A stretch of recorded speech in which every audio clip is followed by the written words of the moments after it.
I learn English or I do learn English అంటే నేను English నేర్చుకుంటాను రెగ్యులర్గా.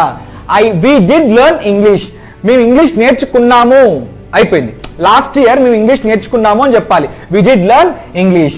They had to learn English, వారికి ఇష్టం లేకపోయినా సరే వారు ఇంగ్లీష్ నేర్చుకోవాల్సి వచ్చింది. వారు ఇంగ్లీష్ నేర్చుకుంటేనే జాబ్ వస్తుంది అని చెప్పడానికి they had to learn English నేర్చుకోవాల్సి వచ్చింది. He used to learn English, అతను ఒకప్పుడు ఇంగ్లీష్ నేర్చుకుంటుండేవాడు అంటే ఇప్పుడు నేర్చుకోవట్లేదు, ఒకప్పుడు అలవాటుగా నేర్చుకునేవాడు అని చెప్పడానికి he used to learn English. She can learn English, ఆమె ఇంగ్లీష్ నేర్చుకోగలదు, ఆ సామర్థ్యం ఉంది ఆమె దగ్గర అని చెప్పడానికి she can learn English. She could speak English అంటే ఆమె ఇంగ్లీష్లో మాట్లాడగలదు అని కూడా చెప్పొచ్చు. ఈ కెన్ ప్లేస్లో మనం కుడ్ కనుక యూజ్ చేసినట్లయితే ఏమవుతుందంటే గతంలో ఉన్న సామర్థ్యాన్ని కూడా తెలియజేస్తుంది. She could learn English, he could learn English, అతను నేర్చుకోగలిగాడు, ఆమె నేర్చుకోగలిగింది.